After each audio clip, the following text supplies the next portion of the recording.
was always open, and there is no church or church premises we have ever used for child evangelism fellowship CEF programs as much as that church which I just mentioned. Praise the Lord. And as at that time, our programs was not hidden. By the time CEF was registered to become CEF, I told you initially that we didn't know the name as CEF. That is true. But when it was registered, I don't know the year, but the record must be in the office. The article of faith, when it came into being, was sent to ECWA headquarters in Jos. And that was why no ECWA church will go, we show our face that we want to run training, we want to hold meeting, or to have program for children, that they deny us, because the headquarters was aware. That means ECWA was actually a kind of backbone to CEF. Yes. We thank God for that. Anything to do with evangelism, they welcome the idea, and seeing the article of faith, he didn't go against ECWA constitution, because I'm a member. Could you please describe the content of the course as of that time? Mom, you did mention that it was later notes were collected. Could you please explain that to us? Are you saying that there were no notes as of that time at that initial? No notes in booklet form. Yes. For the training. Any teacher that comes, the highest they did was just to type and give us some things, and when we do our assignments, they mark them from what they taught us, the questions they asked and our answers. That was what they later compiled, that became the RCE teaching notes. Reaching children effectively. The notes. Okay, so gradually from there you had something to fall back on. Yes. Formally. Yes. During training period. Yes. That is beautiful. So please still talk a little bit about the content of the course. What are the subjects that you people were? They taught us how to present Bible lesson. Okay. With the Gospels inside.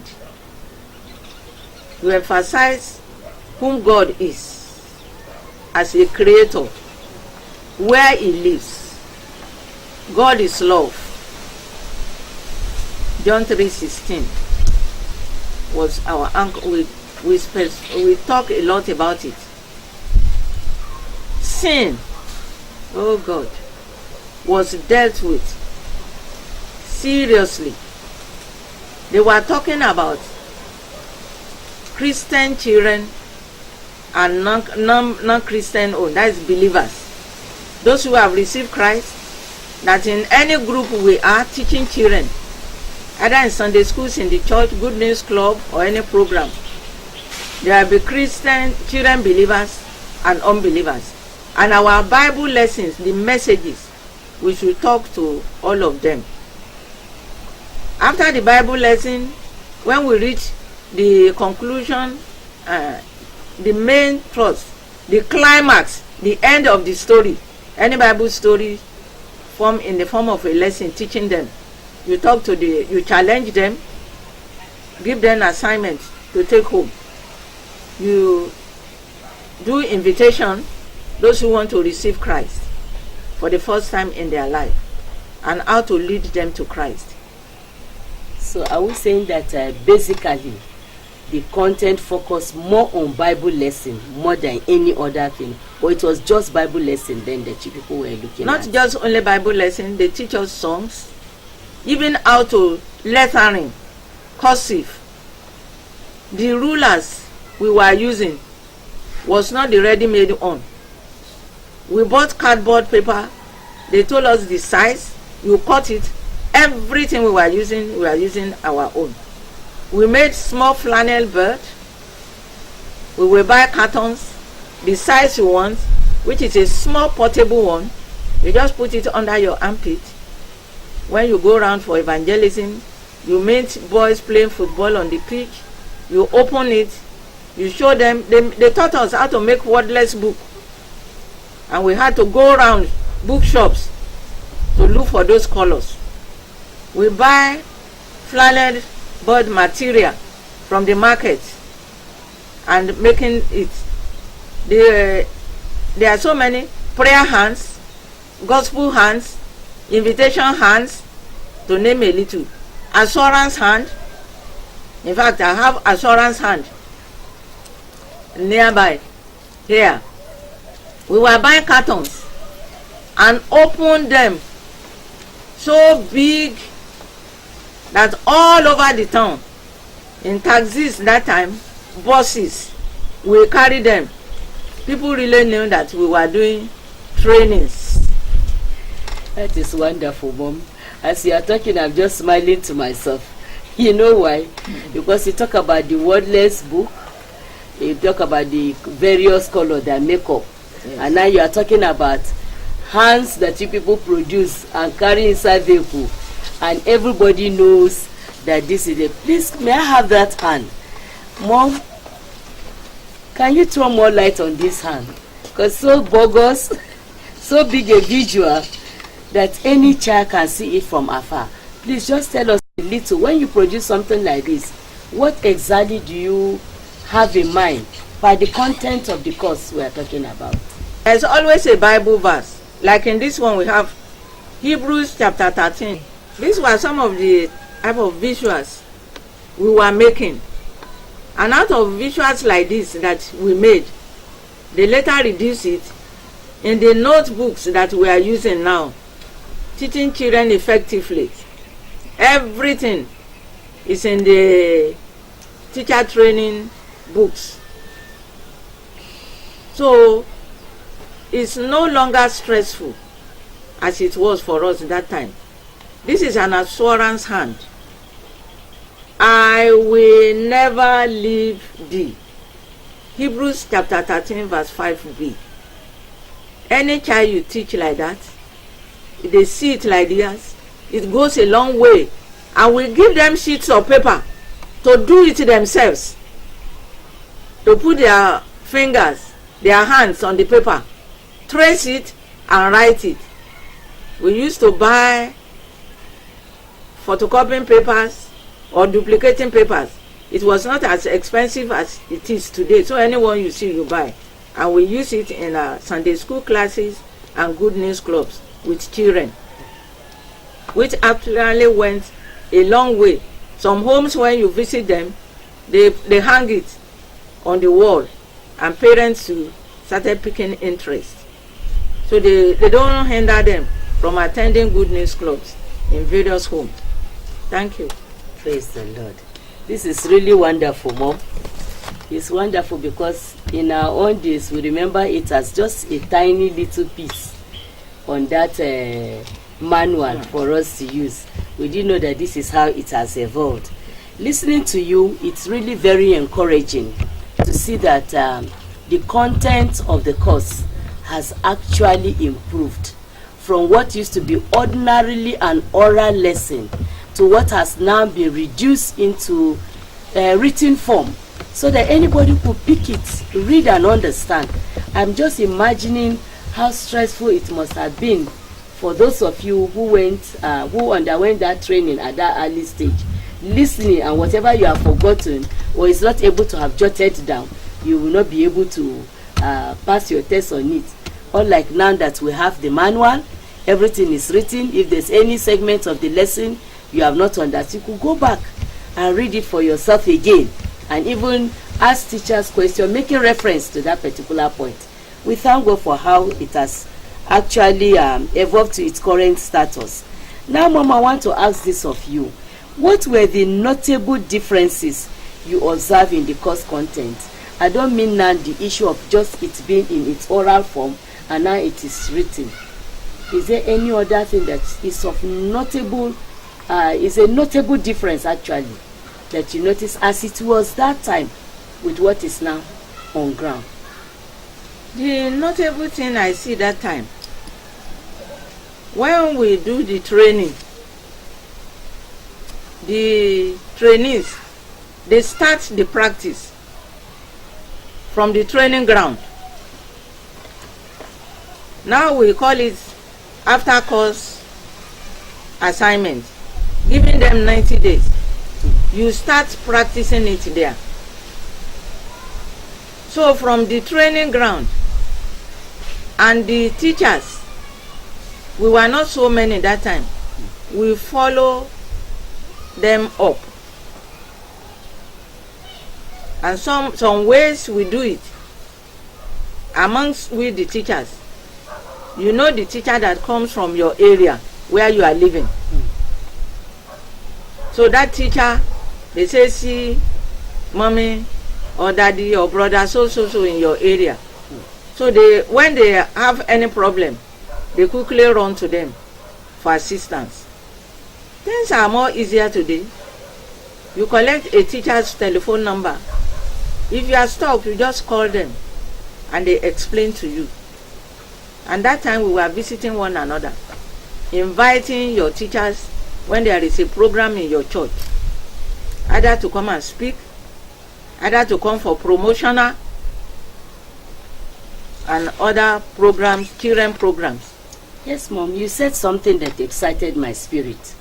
You mentioned that the training or the practical aspect starts right there during the training. Yes.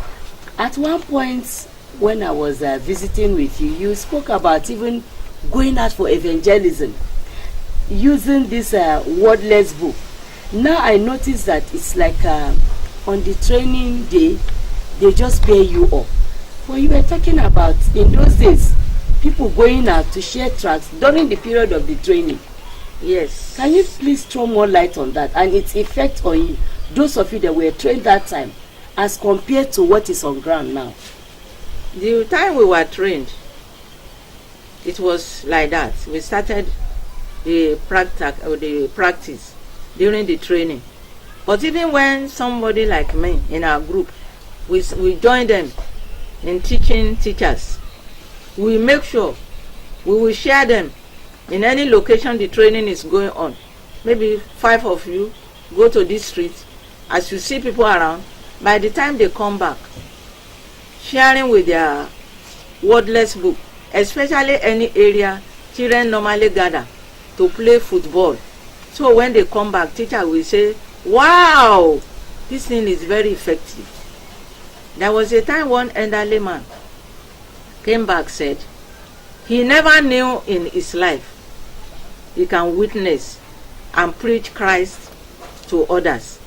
How will he start? What will he say? But with the wordless book, he said he stopped up to 3 people.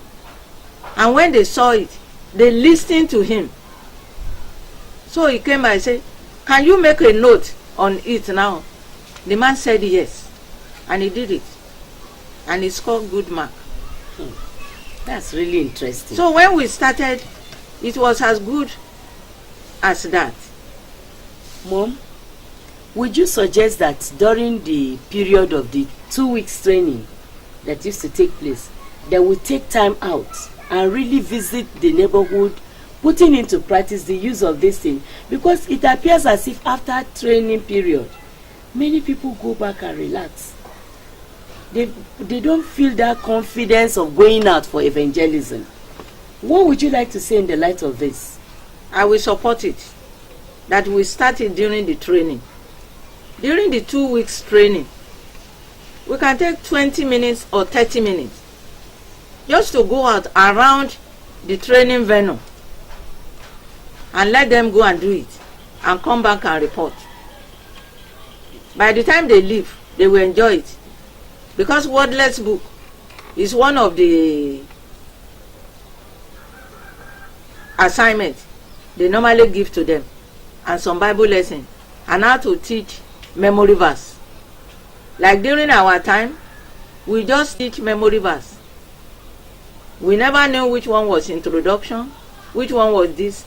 But now, when they put everything in booklet form, you say IPR method. You introduce, you give the address and all this. So people enjoy reading and writing tests during the training. But the practical aspect of it, if we start it on the training ground, it will make it easier for them. Praise the Lord. Because it's the fear. Maybe they won't make it. But if it is on the training ground, they are still in a good hand and safe ground to correct them. But when they are on their own, nobody to correct them, and they will be afraid so that they will not go and do what is wrong. Praise the Lord. Hallelujah. Our viewers, I hope you are being blessed by Mommy's retinue of advices and experiences she had gathered over the years. When we talk about this issue of practical aspects of the training, it's really something that we shouldn't let it die during the training period. It should be something that, having practicalized it within the training venue and the neighborhood of the training venue, we should be able to carry on until we become experts at what the Lord wants us to do. May the Lord help us in Jesus' name. Amen. What would you say is your personal evaluation of what CEF is today as compared to what it was then? Well, my evaluation today is that we are progressing. Because as far back as that period in the 80s, when Brother Richard Akwe came to Kaduna, the office was just a garage of a brother called Christian Paul, who was a lecturer in Kaduna Polytechnic. You can imagine a garage. Her mommy Ojongwede provided him with accommodation. How he was being fed, nobody knew. But she was doing it on her own. Later, the office moved to Gamagra Road, number 30, which architect and Mrs. J.L. Olorunfemi gave CEF free. That was the national office that time. We used that office for some time. But when this religious crisis was being cooked and warming up, we had to look for an office. We are coming from the town in Kaduna, going to Command Secondary School. And upstairs there, an office was rented that time, which we were using for the national office. Then the state office was at Kagoro Close, where we were operating. So we were having two committees that time, state committee and national committee. But Mom, your number seems to be so few at that time. How were you able to sponsor, rent, and even get an accommodation for Akwe and all that? It was just God on our side and prayers. As far back as that time, during our trainings, including teachers, we pick ourselves 2-2 or 3-3 prayer band. We were praying for the job. And at the state level, we were holding our meeting before we later got an office in Brother JT, Dr. JT Amuda's house, in Reference Hospital in Kaduna here. And when we were there, the man will entertain us anytime. If it is cold, they will give us tea. And anything we needed to do in CF that time, it was voluntary. With our salary that time, the little we bring, no forcing. We just say this is what we need. And we were getting it. All hands were on board. It was there. People were willing. The heart of giving was there. We employed a brother, even in that committee, single-handedly. Brother Charles. And we rented a house for him a room and a parlor. And committee members, we were paying. It was later he left. Before we got the office at Kaboro Close, before Express in Tudunwada. By the time we got that office, Brother Nuhu Shagaya became our director. He was living there, and we were using part of the building for an office. And whenever any training was going on, our own is just to get people to be trained. You see us telling ourselves, the training was 30 naira and 30 kobo. Bring 30 naira. Mama yo. Mama yo jongwede bring 30 naira. Mrs. Olorunfemi bring 30 naira. And by the time we put it together, we get 900 naira to train 30 people. And we may not even get up to 30. So we keep the balance of the money for the next training. Mommy, that was a lot of money in those days. But it was not a big deal. Yes.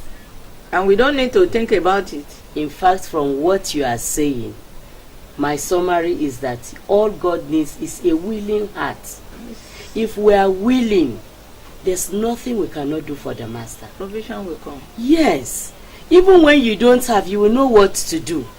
Because by going out to meet those who have, you are doing your own part. And you that have, the little you bring become much in the hands of the Master to reach others. I sincerely pray that we learn something from what Mama is saying. We should never look at the Master's work as something that is beyond our scope, but rather we should just be available. Once we are available, the Master knows what to do in order to make provision available. Yes. Mama, thank you so much. What is your advice to would-be members of CEF? My advice to would-be members, those who would want to be members of CEF, what is your advice to them? My advice to those who wish to be a member of Child Evangelism Fellowship CEF is to be trained. And when they are trained, they should be ready and willing to do our Father's job. And that is the work of evangelism. Wholeheartedly. That's my advice. That is good, Mommy. What would you like to say to CEF family then? CEF families, the way we were doing it, CEF family, we used to hold pastors' breakfast on zonal levels that time. When we go there, we let them know what CEF is all about. We pastors' breakfast, we invite so many churches. It normally takes place in the compound, the premises of a church. Many pastors will be there. We were sharing the vision with them. Many will say, wow, that they never knew. Whenever we hold pastors' breakfast, we always do promotion. And that promotion will be done by one of the teachers who has the facts and figures at the tips of their fingers. As such, many pastors, when they leave, they will promise that next training, they should let them know. They will send members. And on that zonal level, when there was a state committee, from all the zonal leaders and the secretaries, they were members of state committee.